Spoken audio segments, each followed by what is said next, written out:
Eclesiastes, capítulo 8. Senhor, nosso Deus, nosso Pai, em nome de Jesus, nós te agradecemos, Senhor, por estarmos aqui nesta oportunidade, onde, Senhor, queremos meditar um pouco na Tua Palavra. Nos ajuda, nos dá graça, nos capacita para a glória do Teu nome, Senhor. Ajuda-nos, Senhor, a estarmos firmes na Tua presença, a estarmos perseverantes, ó Deus, nesses dias difíceis que estamos vivendo, Senhor. Continua dando saúde para o Teu povo, continua livrando do mal, continua, Senhor, provendo as necessidades do Teu povo, Senhor, que não falte o pão nas mesas, Senhor, que não falte, Senhor, condições para o Teu povo trabalhar, poder honrar os seus compromissos, as suas contas, Senhor. Abre as janelas dos céus, entra com a Tua provisão, da graça, da saúde, livra de todo mal, Senhor. Assim nós oramos e já te agradecemos no nome santo de Jesus. Amém. Nós vamos ler alguns versículos no livro de Eclesiastes. Eclesiastes, capítulo 7. Eu vou ler aqui a partir do versículo 8, mas eu vou ler aqui de forma alternada. Então, acompanhem comigo aqui pelo vídeo e fica mais fácil para a gente entender.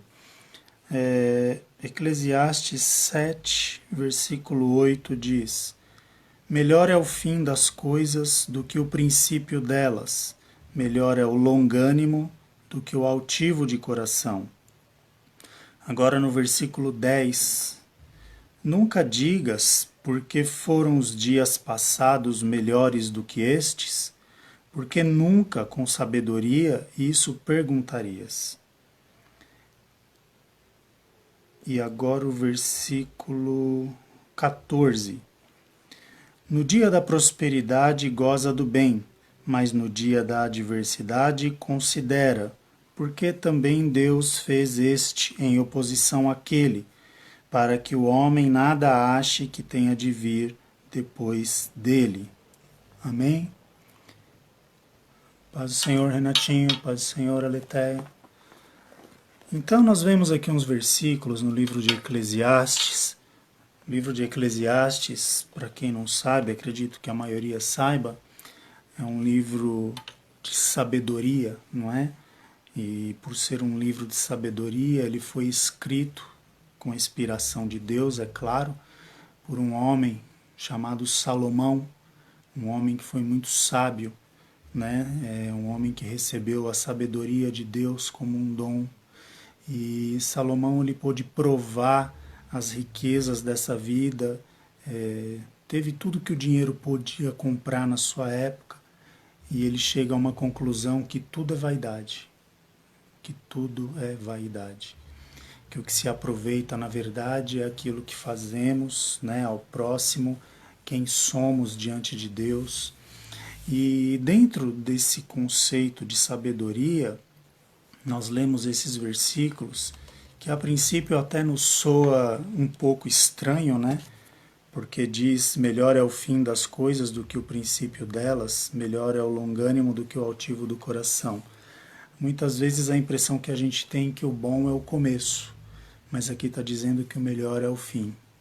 E muitas vezes a gente não entende o sentido desse versículo, porque por melhor que a nossa vida seja aqui na Terra, por melhor que a gente viva aqui na Terra, por melhor que seja a nossa condição financeira, por melhor que seja a nossa maneira de usufruir aquilo que a vida oferece, existe uma verdade que também é bíblica, né?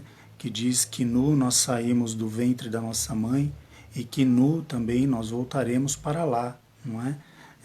Independente do que a gente conquiste, independente do que a gente consiga nessa vida, o dia que chegar o dia da nossa morte, nós não vamos levar absolutamente nada daqui. Não importa quantos carros você tenha, quantas casas você tenha, o tamanho do teu saldo bancário, não importa o tamanho da quantidade de roupas no teu guarda-roupas, a quantidade de calçados na sua sapateira, não importa. A verdade é que nós não vamos levar absolutamente nada. E o que a gente vai ter preparado para o final é aquilo que Deus, na verdade, tem nos prometido, não é? Uma vida eterna na sua presença, uma vida na presença do Senhor, a salvação que Jesus nos oferece hoje em vida. Então, melhor é o fim das coisas do que o começo delas, porque nada nessa vida supera a promessa de Deus concernente à salvação que todos nós temos, não é? Então, baseado nisso, o, o escritor aqui, né, no caso Salomão, ele diz que nunca digas porque foram os dias passados melhores do que estes, porque com sabedoria nunca perguntarias ou nunca dirias isso, não é? Existe uma prática no nosso meio, virou até um certo ditado, um adágio popular, que às vezes as pessoas dizem, olha, dias como aqueles não virão mais, não viveremos mais. Se a gente for analisar isso com sabedoria, analisar isso a fundo, não é correto nós termos esse tipo de posicionamento, por quê? Porque quando eu falo que eu não vou viver dias como os que eu já vivi, de certa forma eu estou condenando o meu futuro. Eu estou dizendo que eu não vou ser mais feliz, que eu não vou ter mais prazer, como um dia eu tive no passado. E isso não é sábio, porque eu sei que talvez a gente tenha vivido com pessoas que hoje não estejam mais aqui conosco. Eu sei que talvez nós tenhamos feito coisas que hoje a gente talvez não possa fazer, até mesmo por algum problema na saúde, uma restrição física, enfim. Mas isso sempre tem que trazer à nossa memória que nós temos ainda um futuro na presença de Deus. Que por mais difícil que sejam os dias que a gente esteja vivendo, como que é o que a gente está passando agora, não é? O ser humano ele tem uma incrível capacidade dada por Deus de nos adaptarmos, de nos reinventarmos, de superação. Então eu acho que o momento hoje é esse de nós estarmos nos readaptando, estarmos passando aí por adequações, superações, porque quantas pessoas nesse período que nós estamos vivendo de pandemia, que já tem aproximadamente um ano que a gente está vivendo dessa forma, não é? Pessoas perderam o seu trabalho, perderam o seu negócio, pessoas faliram literalmente, outros ainda pior, perderam entes queridos, né? Perderam pessoas que amam, que estavam ao seu redor. Então, eu sei que todos nós temos uma história de dificuldade, ou seja, esses dias difíceis, de certa forma, afetou a grande maioria, né? Eu digo a grande maioria porque tem gente que conseguiu tirar proveito dessa situação no sentido de estar aí até ganhando dinheiro, né, nesse tempo. Mas isso não impede também a pessoa, talvez, de ter uma enfermidade ou até mesmo de perder um ente querido.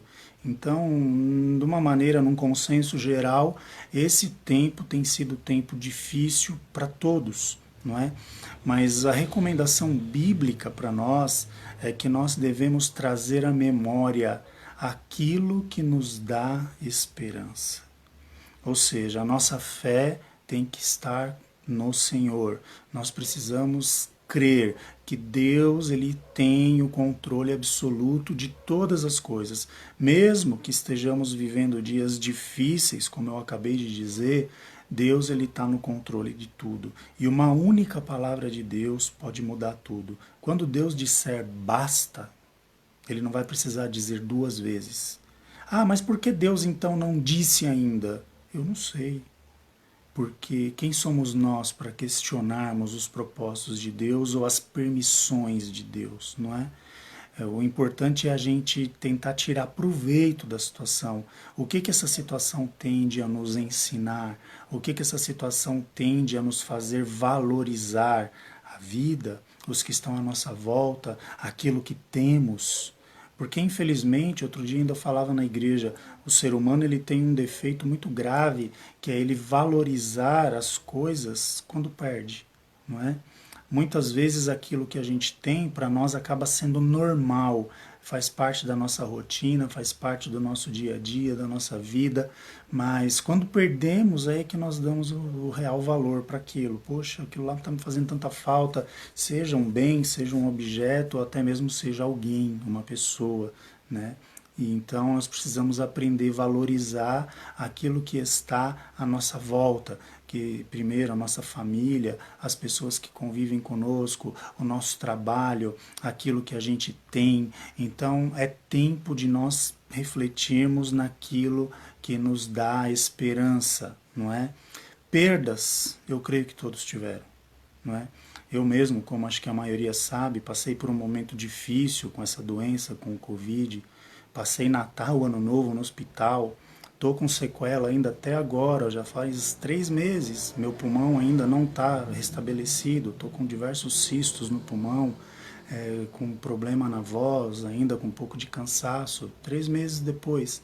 Mas uma coisa que eu vi, que eu aprendi a enxergar de uma maneira que eu nunca valorizei, é a vida, é o ar que a gente respira. Porque é uma coisa tão automática, ninguém para pensar que está respirando, ninguém faz força para respirar, é uma coisa natural nossa, é automático. Mas quando eu tive enfermo com essa doença, internado naquele leito de hospital, eu pude perceber a falta que o ar me faz. Porque eu queria respirar e não podia. Com mais de 50% do pulmão acometido, num internado ali naquele hospital, com febre alta, numa cama naquele quarto, eu não tinha força nem para comer. Eu tinha que mastigar a minha comida e trazer uma máscara de oxigênio no nariz, porque se eu mastigasse a comida sem o oxigênio, eu ficava sem respirar. Então veja que são coisas tão simples da nossa vida, coisas tão básicas, que nós aprendemos a valorizar. Hoje, quando eu acordo de manhã, que eu encho meu pulmão de ar, eu agradeço a Deus. Falo, Senhor, obrigado por mais um dia, pelo milagre da vida, por poder estar respirando, não é? Porque muitos nós vemos que não tiveram essa oportunidade ou essa felicidade de ter a sua saúde restabelecida. Então eu sei que é um tempo de perdas, de dificuldades para muitos, mas nós não podemos perder de vista. Temos que estar com a nossa mente, temos que colocar os nossos pensamentos naquilo que nos traz esperança. E quem nos traz esperança é o Senhor. Esperança de dias melhores, esperanças de um tempo melhor, esperança de que tudo isso vai passar, esperança que nós vamos poder ver os nossos filhos, os nossos netos crescerem, esperança de um dia nós podermos contar o que nós vivemos nesses dias de hoje. Falar, olha, na nossa época eu fui a geração que eu vivi aquela situação e Deus nos sustentou, Deus não deixou faltar o pão, Deus nos deu saúde no momento que a gente mais precisava, Deus nos guardou e assim a gente continuar caminhando. Quando eu olho para essa situação sobre perseverança, eu vejo, eu sempre falo, né, talvez até algum de vocês já tenham me ouvido falar sobre Daniel. Eu tenho Daniel como uma referência nessa questão de esperança. Por quê? Porque Daniel ele foi um homem que perdeu tudo que alguém poderia perder nessa vida, né? Daniel ele era ainda jovem quando ele estava em Jerusalém, quando Jerusalém foi tomada por Nabucodonosor, ela foi conquistada pelos babilônicos, não é? Nabucodonosor acampou um exército em volta de Jerusalém por cerca de 1 ano e meio, cortaram o fluxo, o abastecimento de água de Jerusalém e ficaram sitiando a cidade por cerca de 1 ano e meio. E o estado de Jerusalém foi tão terrível que as pessoas morriam de fome. E quando Nabucodonosor invade Jerusalém, ele simplesmente a destrói por completo, queima as casas, mata os habitantes. E dentre esses que sobreviveram a essa invasão, alguns jovens foram levados cativos para a Babilônia, não é? Jerusalém fica a mais de 1.000 quilômetros de distância da Babilônia e esses jovens eles foram levados cativos. Eles não foram para a Babilônia a trabalho, eles não foram a passeio, eles não foram para a Babilônia para ficar um tempo lá e depois voltar, não, eles foram levados como escravos. Chegando na Babilônia, eles estavam sem família, porque as suas famílias haviam morrido em Jerusalém, haviam sido destruídas, haviam sido mortas naquela guerra. Eles estavam sem a sua terra natal, sem a sua pátria, porque eles estavam a 1.000 quilômetros de distância. Para aquela época era uma distância muito grande, não é? Para se caminhar aí a cavalo, a pé, não sei, era um período de caminhada grande, era uma distância enorme. Eles não tinham mais o seu idioma, porque eles estavam numa terra distante, falando outro idioma.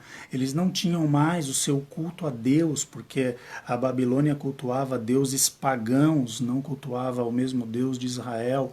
E então veja, o que Daniel perdeu? Ele perdeu família, perdeu a sua terra natal, ele perdeu o seu idioma, ele perdeu o seu culto a Deus. Daniel perdeu até a sua identidade, porque quando ele chega na Babilônia, eles trocam o nome dele, ele não chama mais Daniel, ele chama Beltesazar. Então, quer dizer, eles mudam o nome de Daniel. Então, tudo que um homem podia perder na vida, Daniel perdeu. E quando nós vemos lá no capítulo 3 de Daniel, no capítulo 1, desculpa, ali no comecinho do capítulo 1, Daniel ele chega à Babilônia e o rei da Babilônia dá uma ordem para que, eles estavam presos, né, na Babilônia, o rei da Babilônia dá uma ordem para que eles comessem da mesa os manjares do rei.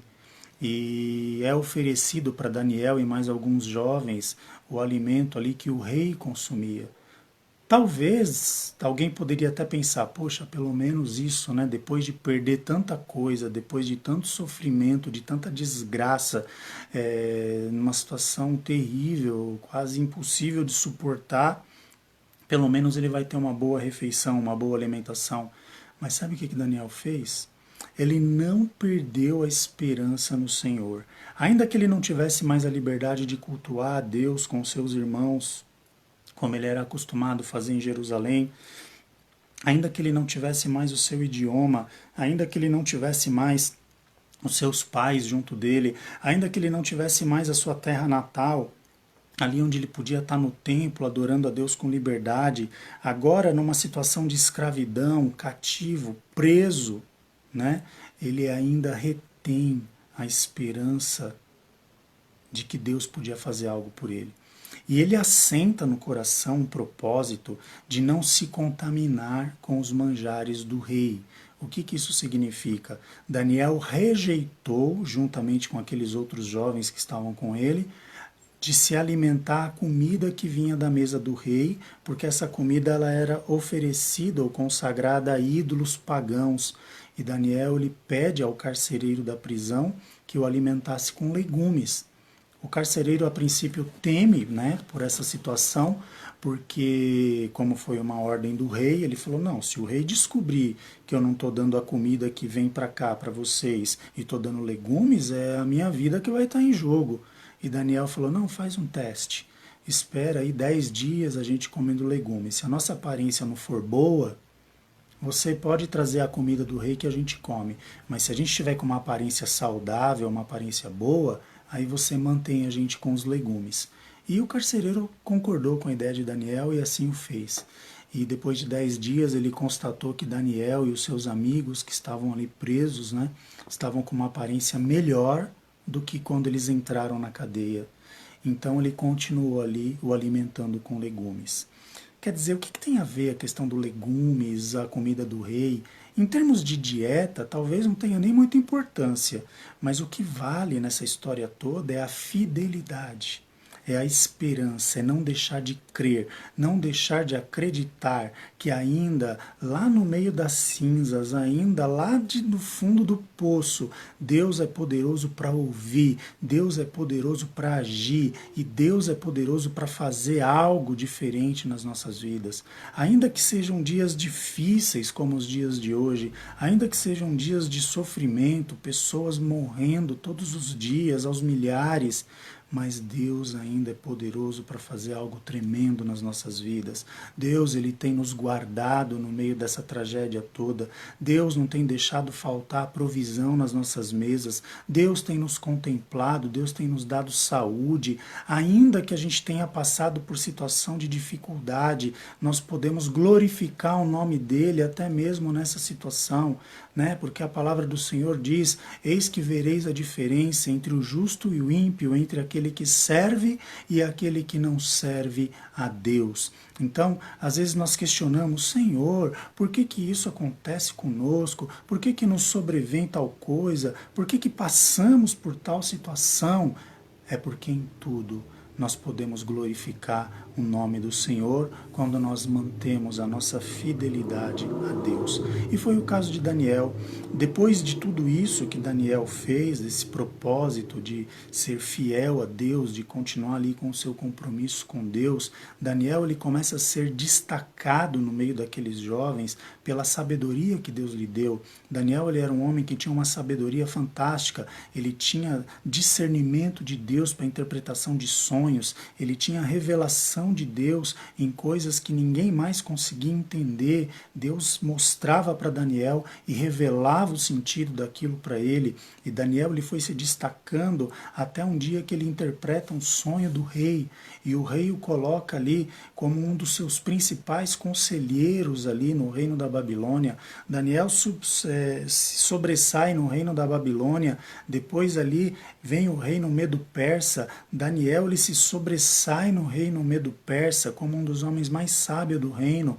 Ou seja, Deus honrou o compromisso de Daniel. Daniel ele fez a diferença numa situação caótica, porque ele continuou com a sua fidelidade e com a sua retidão a Deus, com o seu compromisso com Deus. E Deus o levanta como uma referência no meio de toda essa situação.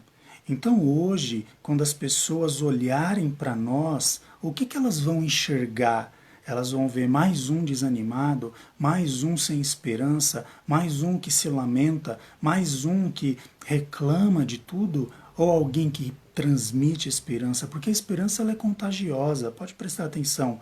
Quando você está se relacionando com alguém cheio de esperança, quando você tem a oportunidade de conversar com uma pessoa que ela tem a sua fé viva ali, que ela tem a sua esperança posta no Senhor, isso é contagiante, né? Muitas vezes a gente está triste, está cabisbaixo, está desesperançoso, está sem um rumo, aí numa simples conversa parece que renova aquela força dentro de nós, que Deus nos coloca de pé de novo, nos coloca para caminhar, nos dá estratégia, e mesmo em meio às dificuldades, Deus ele nos prepara ou nos mostra um caminho para a gente trilhar, onde Ele vai nos honrar e nos dar vitória. Então, fica essa mensagem para nós hoje. O tempo é difícil? É difícil, não adianta a gente falar que não é, porque nós estamos vivendo um tempo difícil, não é?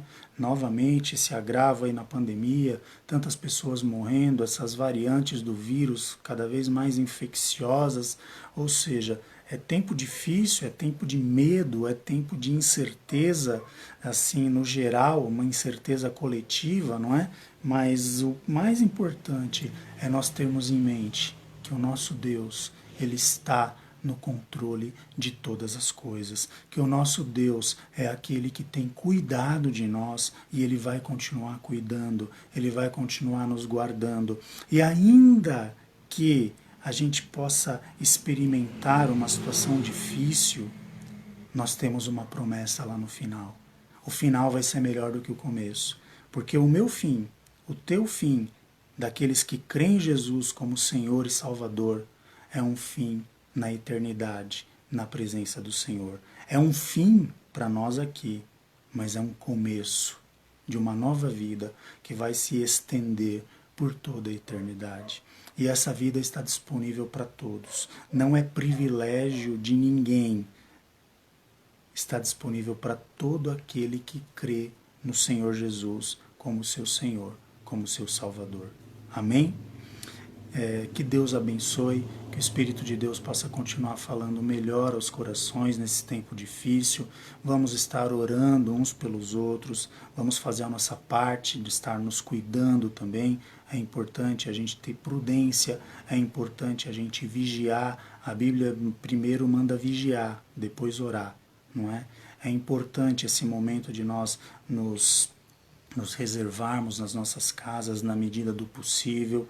Talvez muitos estejam achando ruim o fato de não poder estar congregando, de não estar na igreja. Realmente, a gente está acostumado a estar na igreja, o nosso desejo era estar na igreja, mas o momento não é para isso. O momento é para a gente obedecer, o momento é para a gente estar na nossa casa, o momento é para a gente estar nos guardando, porque Deus é aquele que tem cuidado de nós. Amém? Nós vamos orar agora e logo após essa oração nós estaremos encerrando.